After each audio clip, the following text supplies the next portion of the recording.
Quisiera por favor que fueran conmigo al Evangelio de Mateo, capítulo 5. Evangelio de Mateo, capítulo 5, vamos a leer los versículos 1 al 5.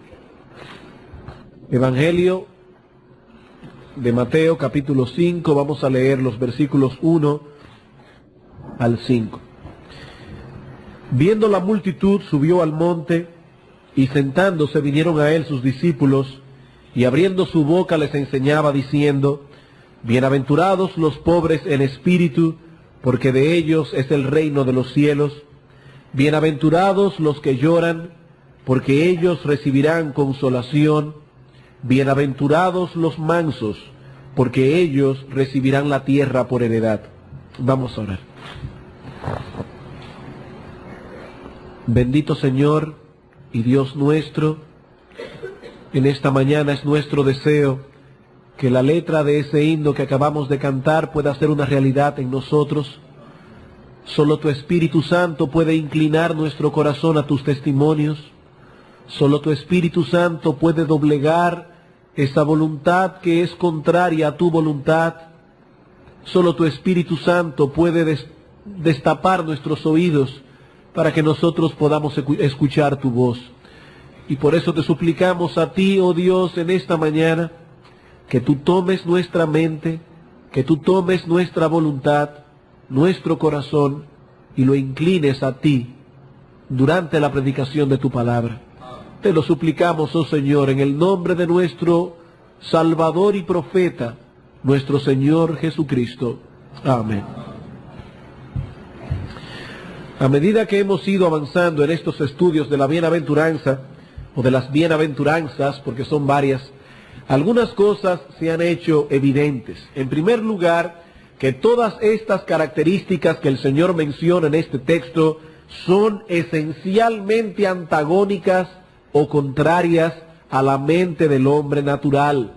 Las características que Cristo exalta aquí son menospreciadas y aún ridiculizadas por el mundo. Cristo llama bienaventurados a los pobres en espíritu, a los que saben que espiritualmente son nada y no poseen recursos propios para salir de su condición.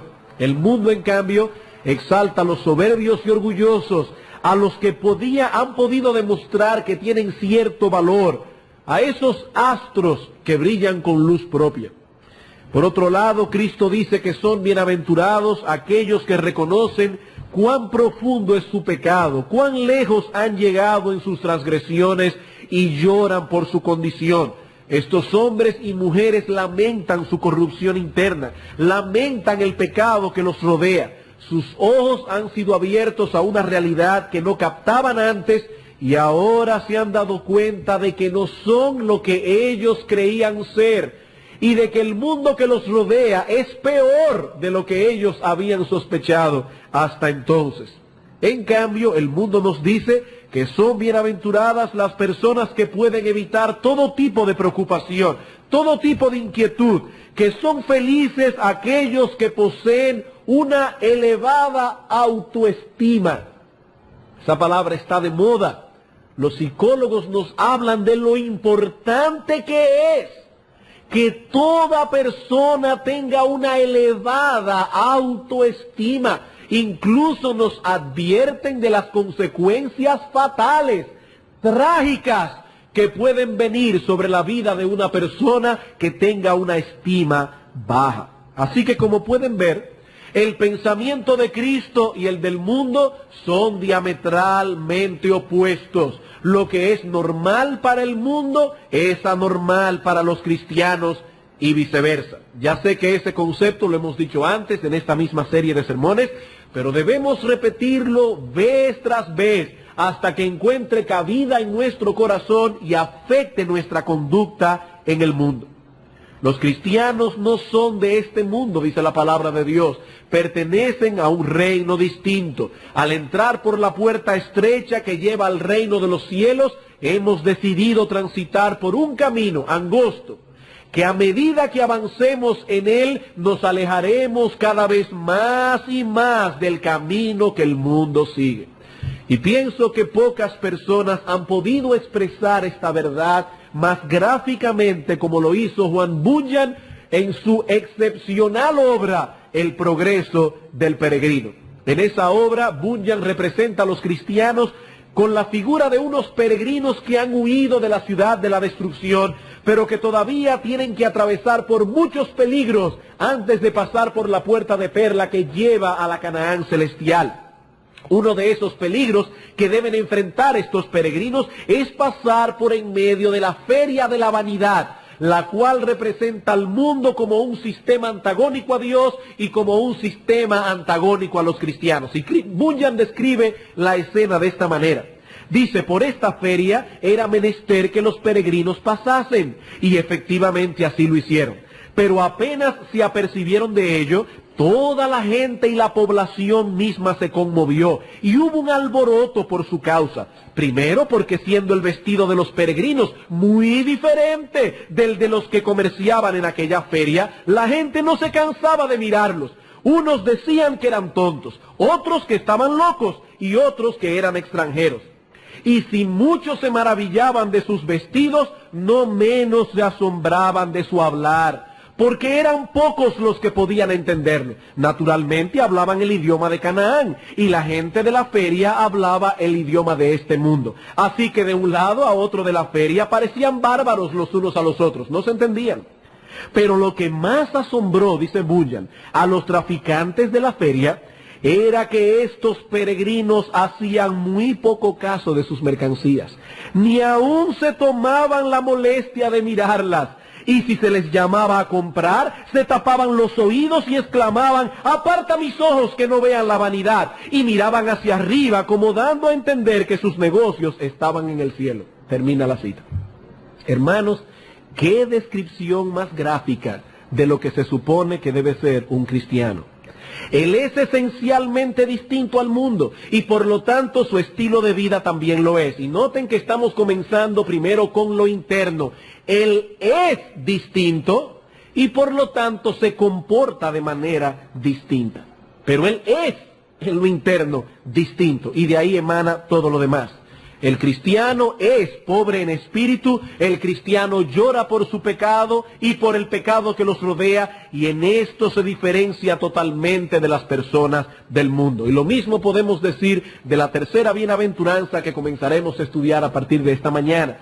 El mundo exalta a las personas agresivas, a las que son capaces de obtener lo que desean, no importa el precio que haya que pagar, no importa la cabeza que haya que pisar. Pero Cristo dice, bienaventurados los mansos, porque ellos recibirán la tierra por heredad. Esto es realmente asombroso, sorprendente. Se supone que son los otros los que obtienen lo que desean, los agresivos, los voluntariosos, pero Cristo dice que solo los mansos poseerán la tierra. Y una vez más, hermanos, como pastor y como predicador, me veo compelido a denunciar que hay alguien aquí que nos está mintiendo. Si las palabras de Cristo son verdaderas, las del mundo no pueden serlo, y viceversa. Aquí no hay posibilidad de un arreglo amistoso entre ambas filosofías de vida. De un lado, como dice Bunyan, son bárbaros los unos para los otros. De un lado tenemos a una gran masa de personas que viven de acuerdo a sus deseos y cuyo lema es obtener lo que podamos mientras podamos. Ese es el lema de las personas del mundo. Para estos, los cristianos son unos tontos, por no usar la palabra estúpido, que están desperdiciando su vida aquí en la tierra por una esperanza incierta. Eso es lo que el mundo piensa de nosotros. Del otro lado de la feria está Cristo y los que son de Él. Y para ellos, las personas del mundo cometen el imperdonable error de perder los disfrutes eternos por unas migajas de deleites temporales, acompañadas con una gran turbación de espíritu para desembocar finalmente en una condenación y sufrimientos sin fin. Así que, como pueden ver, no hay posibilidad de arreglo alguno. Uno de los dos veredictos tiene que estar equivocado. Uno de los dos veredictos tiene que ser falso. Y si nos equivocamos señalando cuál es el culpable, si cometemos un error en eso, amigo que estás aquí, cometerás un error fatal. Un error fatal. Otra cosa importante que debemos señalar aquí es que al estudiar las bienaventuranzas hemos notado una progresión en su enseñanza. No solo que lo que dice Cristo es antagónico al pensamiento del mundo, también hemos podido ver cómo hay una progresión en la enseñanza de Cristo. Una característica nos lleva de la mano a la otra. El que no es pobre en espíritu no lamenta su condición, no tiene nada que lamentar. Y el que no reconoce su propia pobreza no puede ser manso. Una cosa lleva a la otra como la noche al día. Por ello decíamos en un sermón anterior que las bienaventuranzas no eran una especie de mercado en el que usted puede comprar y seleccionar la característica que más le agrade. Voy a ser pacificador, me gusta esa. Pero eso de ser manso está un poco difícil. No, hermanos, eso es imposible. No se puede ser una cosa sin ser la otra. Pero aún quisiera notar un detalle más antes de pasar a estudiar nuestra tercera bienaventuranza, y es este detalle. Al observar con atención cada una de estas características, vemos que son susceptibles de crecimiento y de desarrollo. Lo que quiero decir es esto. Todo cristiano posee todas esas características en alguna medida, pero todo cristiano necesita crecer en cada una de ellas. Todos los cristianos son pobres en espíritu, lamentan su condición, son mansos, pacificadores, etc. El que no lo es no es cristiano. Pero todo cristiano tiene que crecer en cada una de esas características. Tomemos la primera como un ejemplo. No se puede ser cristiano sin comprender que somos pecadores delante de Dios. Eso es imposible. Es esa conciencia de que hemos quebrantado la ley de Dios y de que somos reos del infierno, la que nos llevará a Cristo en arrepentimiento y fe. No obstante, a medida que el cristiano crece en su fe, adquiere también un nuevo y más profundo entendimiento de su propia iniquidad. Y por lo tanto su lamento también crece a medida que él avanza en su madurez cristiana. Estoy completamente seguro, de que todos los cristianos que están aquí, que han vivido ciertos años ya su fe, ven ahora su pecado peor de lo que lo veían cuando se convirtieron. Sin embargo, cuando nos convertimos veíamos mal nuestro pecado, pero hemos ido creciendo en esa convicción y por lo tanto nuestro lamento es mayor. Bueno, de igual modo, todo cristiano es manso. Esta es una de las características de los ciudadanos del reino de los cielos. Pero todo cristiano tiene la necesidad de desarrollar esta virtud en su vida cada vez más y más. Es por eso que nos dice la Escritura que la senda del justo es como la luz de la aurora, que va en aumento hasta que el día es perfecto. Proverbios 4:18. No se puede ser cristiano sin ser manso, pero todo cristiano necesita crecer en esta gracia. Ahora bien, hermanos, ¿qué es la mansedumbre? ¿Cómo se manifiesta la mansedumbre? ¿Cómo podemos obtener y desarrollar esta virtud en nuestras vidas? Esto es precisamente lo que pasaremos a considerar en el día de hoy. Vamos a hacerlo comenzando primeramente con una definición. ¿Qué es la mansedumbre? ¿Cuál es el significado de la palabra mansedumbre?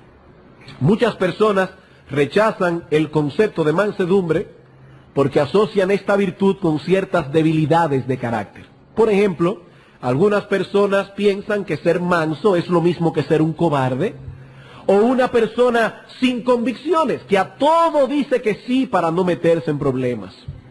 No obstante, vemos que el Señor Jesucristo fue un hombre manso, y que aún así no tuvo ningún reparo en enfrentarse a una gran oposición durante su ministerio.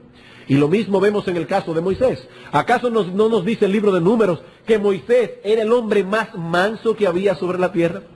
¿Y recuerdan ustedes cuando Moisés subió al monte Sinaí a recibir la ley de Jehová? Y dice la Escritura que al bajar encontró al pueblo de fiesta adorando un becerro de oro. ¿Qué hizo Moisés? Dijo, ay caramba, qué pena que el pueblo se está comportando tan mal. ¿Eso fue lo que hizo Moisés?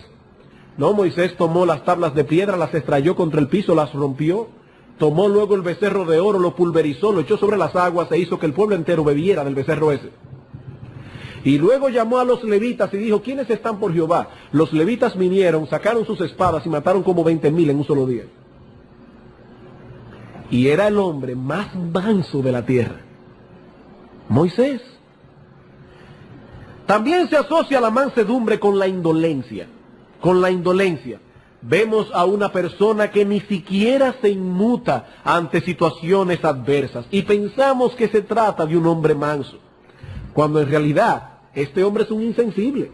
No es lo mismo. Cristo lloró sobre Jerusalén al considerar sus futuros sufrimientos, pero estas personas son incapaces de experimentar semejante dolor. Eso no es mansedumbre, eso es indolencia. Otros confunden la mansedumbre con la buena educación. Hay ciertas personas que han sido educadas para saber cómo responder ante ciertas situaciones, de modo que pueden reaccionar con cierta dignidad humana en medio del dolor y aún en medio de las ofensas. Son personas diplomáticas. Pero esto es algo natural y en algunos casos hasta genético. Eso depende de la educación que hemos recibido, del ejemplo que nos dieron nuestros padres, de nuestra constitución temperamental. Pero la mansedumbre de la que nos habla el Señor en nuestro texto es una gracia divina. Dice la Escritura que la mansedumbre es un fruto del Espíritu. Gálatas 5, 22 y 23. El fruto del Espíritu es amor, gozo, paz, paciencia, benignidad, bondad, mansedumbre. Mansedumbre. La mansedumbre es un fruto del Espíritu. ¿Qué es entonces la mansedumbre?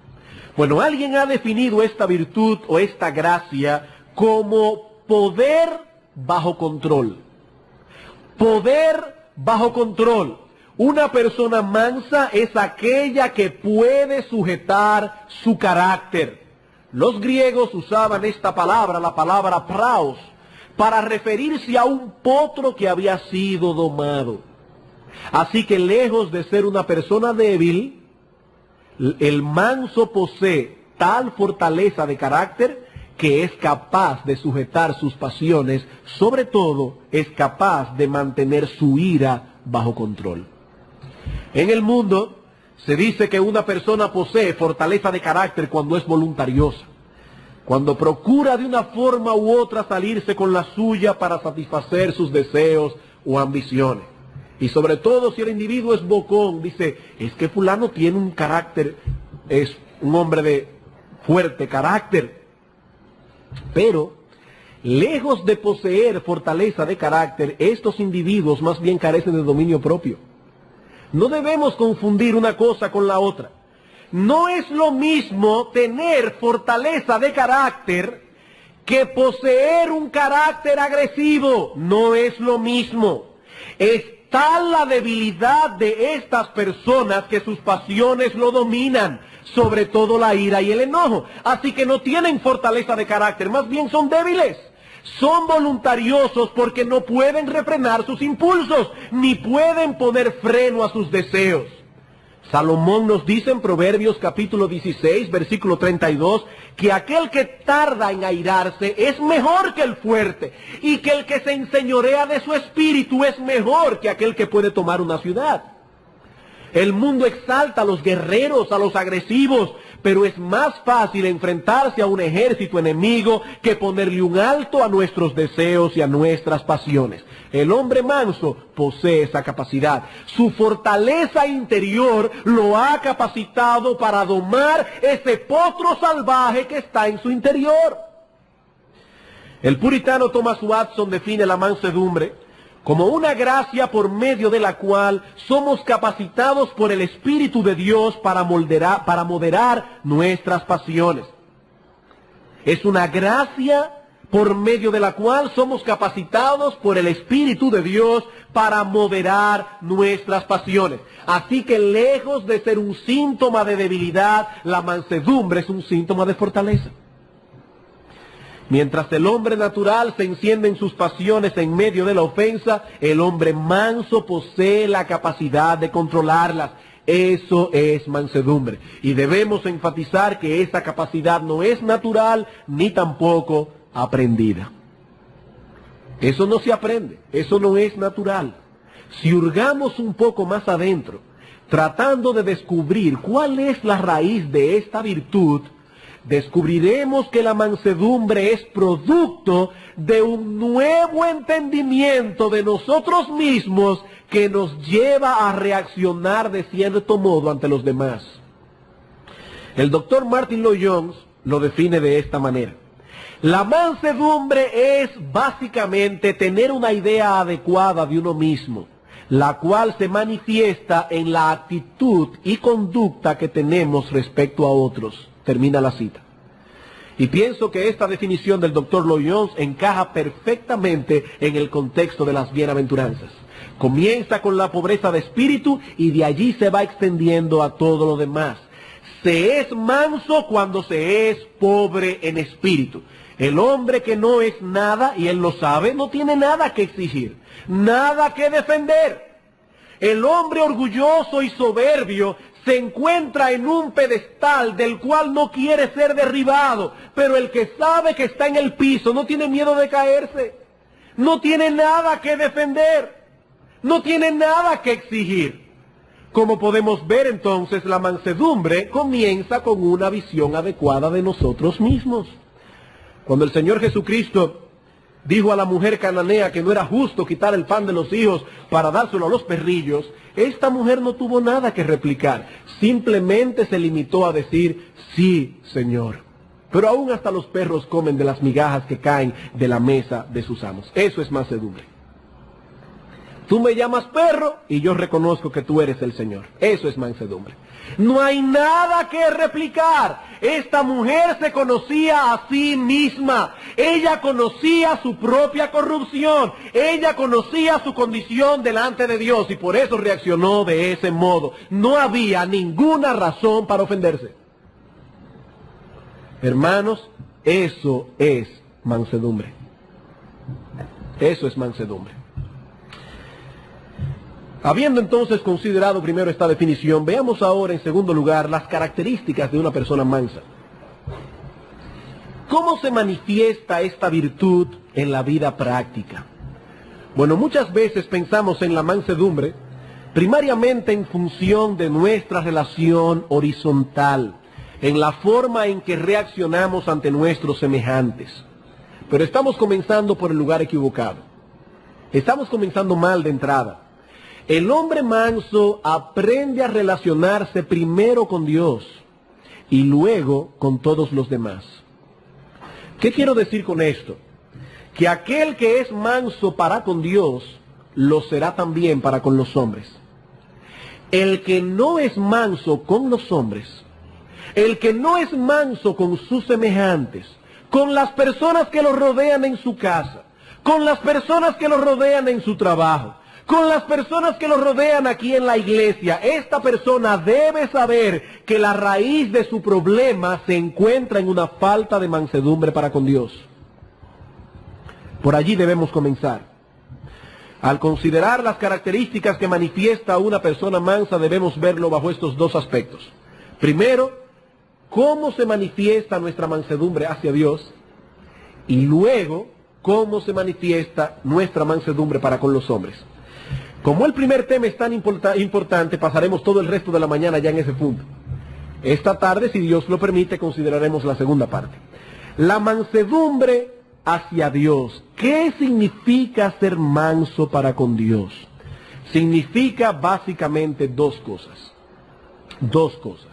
En primer lugar, significa que seremos sumisos a su voluntad, sobre todo cuando nos encontramos en medio de una providencia aflictiva, cuando estamos pasando por el fuego de la prueba. ¿Quién es una persona mansa para con Dios? Aquella que es sumisa a su voluntad, sobre todo cuando en esa voluntad Dios nos mete en el horno de la aflicción. Cuando Samuel anunció a Elí que sus hijos morirían por causa de su pecado, este hombre se limitó a decir, Jehová es, haga lo que bien le pareciere. Primera de Samuel 3:18. Eso es mansedumbre. Jehová es, haga lo que bien le pareciere. O como dijo Job, Jehová dio, Jehová quitó, sea el nombre de Jehová bendito. Que Dios haga lo que desea conmigo, porque para eso es Dios. No soy más que una insignificante criatura y no poseo derecho ni tampoco la capacidad de enjuiciar las acciones de Dios. Ese es el sentir de un hombre manso. El hombre manso guarda silencio ante la providencia divina, porque sabe que Dios es bueno y es sabio y que toda cosa que dispone para nosotros es para nuestro bien. Job guardó silencio en su corazón porque no atribuyó a Dios despropósito alguno.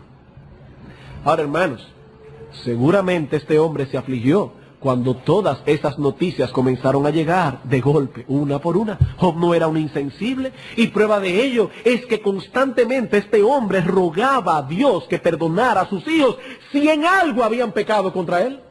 Job no era un insensible, pero aún así guardó silencio ante el Señor. En ese momento Job consideró la sabiduría divina y llegó a la conclusión de que no era digno de Dios obrar así sin un propósito determinado. Ahora bien, nos preguntamos, ¿y cuál fue ese propósito? Bueno, hermanos, esto es lo más chocante del asunto, que Job nunca lo supo. Job nunca lo supo. El libro concluye y nos quedamos con esa interrogante. Es un misterio. ¿Por qué Dios hizo todo eso? Bueno, hermanos, debemos considerar que Dios es Dios y nosotros no somos quienes para exigirle una explicación. Pero en medio de ese misterio hay algo que sí sabemos, y es que Dios sabe lo que está haciendo. No sabemos cuál es el propósito, pero Dios sabe lo que está haciendo. El problema nuestro es que muchas veces confesamos creer en la sabiduría de Dios cuando nuestra confianza descansa en nuestra propia sabiduría. ¿Qué quiero decir con esto? Dios obra de cierta manera en nuestras vidas, y si vemos algún propósito bueno en la forma en que Dios obró en cierta situación, decimos, wow, qué sabio es Dios que hizo las cosas de ese modo. Pero entonces Dios nos permite atravesar por una situación que no parece tener pies ni cabeza, una situación que desafía nuestro razonamiento, y es en ese momento que sabremos a ciencia cierta si creemos en la sabiduría de Dios o no. Muchas veces confiamos en Él si su obrar satisface nuestra lógica. Lo que quiere decir que confiamos en nuestra lógica, no en Dios. No en Dios. Y lo que es peor, quiere decir que estamos detrás de lo que Dios pueda darnos y no detrás de Dios mismo. Nuestros sentidos justificarán la forma en que Dios está obrando con nosotros siempre y cuando estemos siendo colmados de sus beneficios. ¡Cuán bueno es Dios que me devolvió la salud! ¡Cuán sabio fue al permitir que ocurriera de este modo las cosas y yo pudiese obtener tales beneficios! Ah, sí, Dios es bueno y es sabio. Pero cuando ese Dios sabio y bueno envía a nuestras vidas providencias aflictivas, entonces nuestra carne comienza a murmurar contra Él. Nuestro pecado se levanta intentando implantar dudas en nuestras almas sobre la buena intención de Dios y aún sobre su sinceridad para con nosotros. Y es en esos momentos que podremos examinar nuestro corazón para ver si realmente amamos a Dios por quien Él es o si le amamos por las cosas que Él nos da. Esa fue la tesis que Satanás llevó delante de Dios para probar a Job. ¿Acaso crees que Job te sirve de balde? Tú le has colmado de bendiciones, has puesto una muralla de protección alrededor de él y de sus bienes, pero extiende ahora tu mano y toca todo lo que tiene y verás si Job no te maldice en tu misma cara. La teoría de Satanás era que Job era un interesado que no amaba a Dios, sino más bien a los bienes que había obtenido de él. Y es únicamente en los tiempos de aflicción que podemos conocer dónde está nuestro corazón en ese sentido. Cuando nuestro intelecto es retado por la forma en que Dios está obrando, nos vemos obligados a fijar nuestra vista en Dios y no en sus dones ni en sus beneficios. Y es entonces cuando vemos que aún sin esas cosas, Dios sigue siendo Dios. Que aún sin esas cosas Él es digno de ser adorado únicamente por quien Él es. Y eso es precisamente lo que un hombre manso hace. Él guarda silencio ante las disposiciones de Dios. Primero, porque sabe que no merece nada bueno. Él se conoce a sí mismo. Él sabe que no merece nada bueno. Y segundo, porque sabe que Dios en su gracia y en su bondad no le dará nada malo. Son estas dos cosas que mantienen tranquilos el corazón de un hombre manso. Al igual que Job, este hombre puede decir, aunque él me matare, en él le esperaré. Y en otro lugar dice Job, él conoce mi camino, yo no conozco el de él, pero él sí conoce el mío, me probará y saldré como oro. Eso es mansedumbre hacia Dios. Es un silencio del alma. En el Salmo 39 David estaba pasando por un tiempo de aflicción, de mucha aflicción. Pero en medio del dolor y la turbación, este hombre sabía mantenerse en quietud. Dice él en el versículo 9, enmudecí, no abrí mi boca porque tú lo hiciste. Tú lo hiciste, no replicaré contra ti. No permitiré que las dudas te adueñen de mi alma. Descansaré en el hecho de saber que tú estás en control, que tu mano está detrás de todo esto, aunque yo no lo entienda. Eso es mansedumbre hacia Dios. Pero la mansedumbre hacia Dios no se manifiesta únicamente en sumisión a su voluntad, sino también en un espíritu flexible a su palabra. La mansedumbre hacia Dios no se manifiesta únicamente en esa sumisión, sino también en un espíritu flexible a su palabra.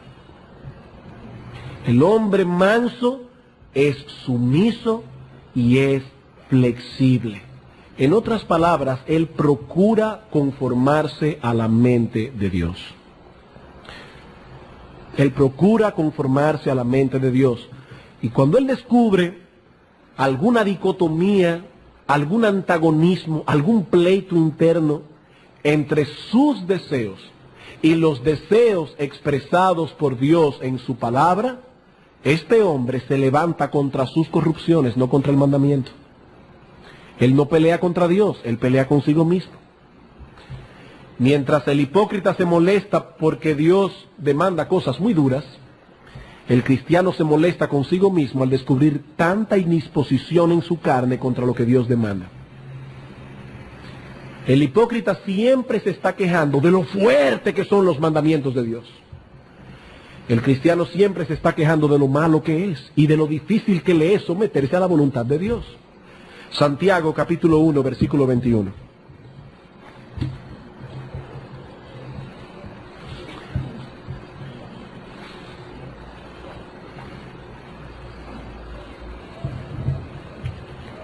Santiago capítulo 1, versículo 21. Por lo cual, desechando toda inmundicia y abundancia de malicia, recibid con mansedumbre la palabra implantada, la cual puede salvar vuestras almas. Así que la mansedumbre, de acuerdo a Santiago, es indispensable para que la palabra de Dios pueda encontrar cabida en el corazón. Hermanos y amigos que están aquí en esta mañana, el asunto no consiste únicamente en exponernos a la palabra de Dios, sino más bien en tener un corazón manso para recibirla. La mansedumbre se opone al espíritu rebelde que se levanta en contra de las Escrituras. Cuando la palabra de Dios es expuesta con fidelidad, una de las cosas que hace es dar convicción de pecado. Y cuando un hombre que carece de mansedumbre se da cuenta de que su pecado ha sido expuesto, reaccionará airado. reaccionará airado. Mientras David cayó postrado ante las palabras de Natán, al ver que Natán el profeta descubrió su pecado, Acab se molestaba continuamente con Micaía, porque decía: este hombre no me profetiza bien, cada vez que me habla me hace ver mi maldad, cada vez que me habla me hace ver mi pecado. Uno reaccionó con mansedumbre y el otro con soberbia. El hombre soberbio está resuelto a no escuchar, a no dejarse moldear por la palabra de Dios. Y no importa que le prediquen 1000 sermones, él va a seguir haciendo las cosas como él ha determinado hacerlas, porque no es un hombre manso. Cuando Jeremías, el profeta, reprendía la locura de Israel, estos hombres se negaban a escuchar. Y decían ellos en Jeremías 2:25: no hay remedio en ninguna manera, porque a extraños he amado y tras ellos he de ir. No importa lo que digas, predicador, he de seguir viviendo de ese modo. Por supuesto, algunos no lo harán tan descaradamente, sobre todo si profesa ser cristiano. Porque hay muchas personas que profesan ser cristianos y tienen ese mismo espíritu. Por supuesto, no lo dicen tan abiertamente, no lo dicen tan descaradamente, pero racionalizarán y argumentarán en su interior hasta que encuentren una buena justificación a su pecado. Racionalizan la verdad. Ah, sí, yo sé lo que el pastor está diciendo, pero es que mi situación es distinta. Yo conozco la demanda de la palabra de Dios, pero eso no se aplica a mi caso. Eso es falta de mansedumbre. Más adelante, dijo el pueblo de Israel a Jeremías: la palabra que nos has hablado en nombre de Jehová, no la oiremos de ti, sino que ciertamente pondremos por obra toda palabra que ha salido de nuestra boca. Jeremías 44:16. ¿Qué están diciendo estos hombres y mujeres? Hemos tomado la determinación de seguir nuestro propio consejo y nada ni nadie nos hará cambiar de parecer. Eso es lo opuesto al espíritu de mansedumbre del que habla Santiago en su epístola. Y sin ese espíritu no podremos recibir los beneficios que deben derivarse de la palabra de Dios. Puede venir domingo tras domingo aquí a la iglesia y seguirá haciendo las cosas a su manera, porque no es un hombre manso.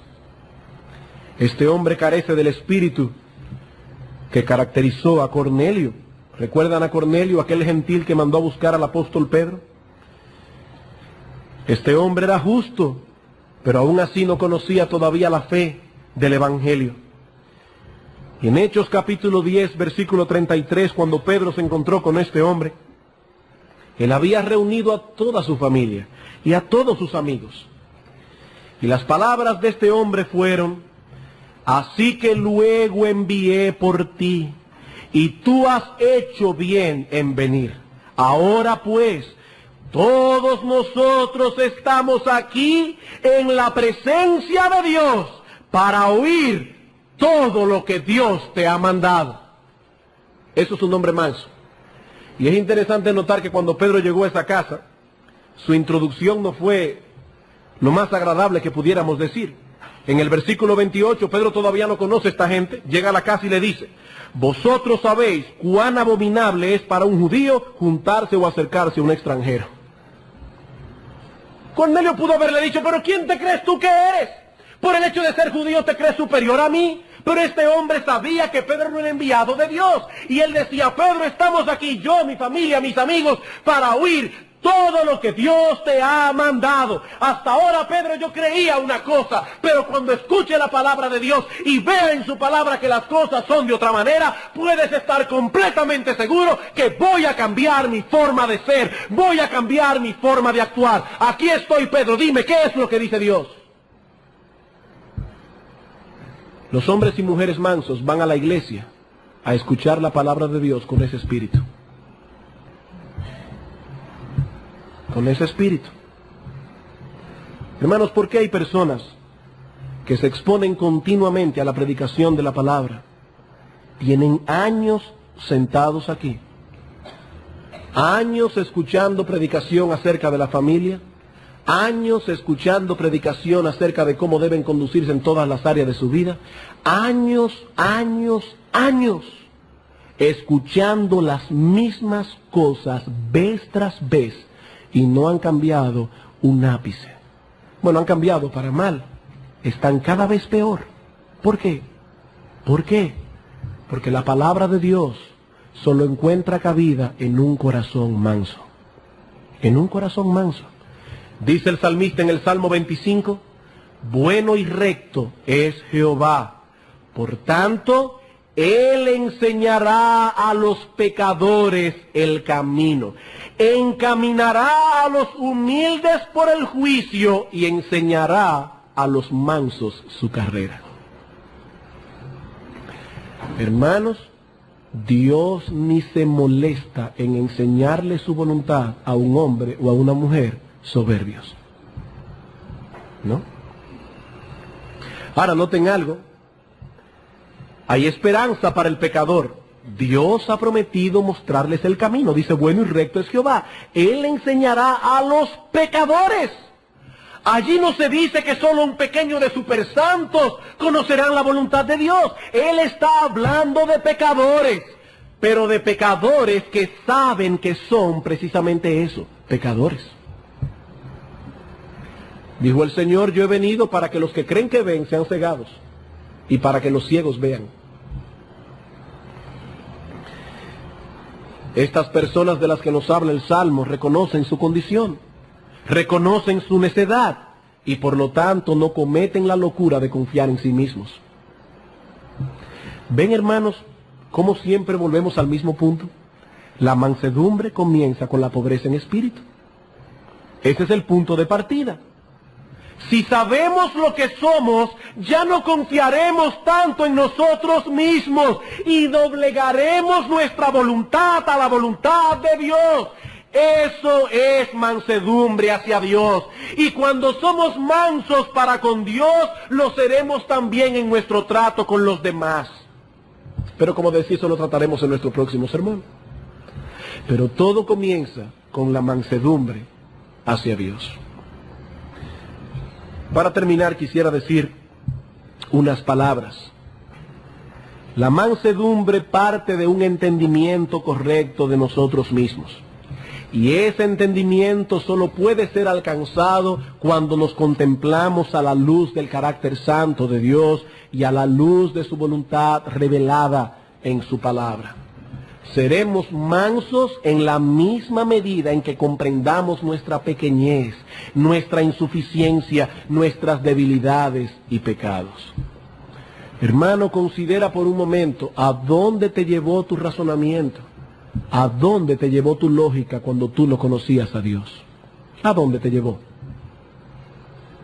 Y si tu corazón ha sido abierto, tu entendimiento ha sido abierto, te has dado cuenta de tus limitaciones, te has dado cuenta de tus debilidades, te has dado cuenta de tus pecados, te has dado cuenta de lo mucho que tu carne no glorificada todavía es atraída hacia la maldad, hacia el lodo del cual Dios te sacó. ¿Cómo puedes seguir confiando todavía en ti mismo? ¿Cómo puedes cometer el error de decir, eso dice Dios, pero yo digo otra cosa? El hombre que es pobre en espíritu no hace eso. No hace eso. Por eso debemos orar insistentemente a Dios que nos dé una visión correcta de nosotros mismos, porque sin él...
ella seremos soberbios y arrogantes. Nuestro corazón se endurecerá y no escucharemos la voz de Dios. ¿Y saben algo? No hay un estado más miserable que el de aquel hombre a quien Dios lo abandona a su propia suerte. ¿Recuerdan ustedes a Sansón? Sansón era un nazareo a quien Dios invistió de muchas capacidades extraordinarias. Pero dice la Escritura que este hombre pecó contra Dios, violó los acuerdos o violó las estipulaciones del pacto que él había hecho como nazareo. Y cuando quiso hacer otra vez aquello para lo cual Dios lo había capacitado, no pudo. Dice la Escritura, Sansón no sabía que Jehová se había apartado de él. ¿Y cómo murió Sansón? Murió como un payaso de circo. Le sacaron los ojos y los filisteos comenzaron a divertirse con él. El gran Sansón murió como un payaso porque no sabía que Jehová se había apartado de él. No hay un fin más miserable que el de aquel hombre a quien Dios lo ha dejado solo, que el de aquel hombre a quien Dios le ha endurecido su corazón porque no era un hombre manso para escuchar su palabra. Porque cuando venía a la iglesia a escuchar, sus oídos estaban tapados a la voz de Dios. Pero Cristo dice aquí que los mansos son bienaventurados. Bienaventurados. Y bienaventurados no solo porque heredarán la tierra, sino porque Dios ha prometido mantener una comunión especial de intimidad con esos hombres y mujeres que conocen ese tipo de mansedumbre. Dice el profeta Isaías, y con estas palabras termino. Jehová dijo así, Isaías 66, 1 al 2. El cielo es mi trono y la tierra el estrado de mis pies. Mi mano hizo todas estas cosas y así todas estas cosas fueron, dice Jehová. Pero miraré a aquel que es pobre y humilde de espíritu y que tiembla a mi palabra.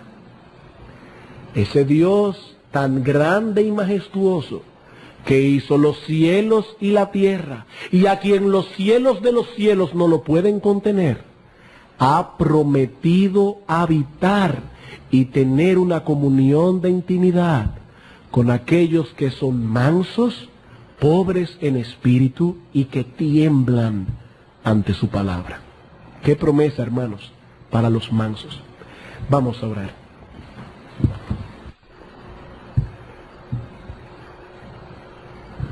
Padre Santo que estás en los cielos, Dios y Señor Todopoderoso,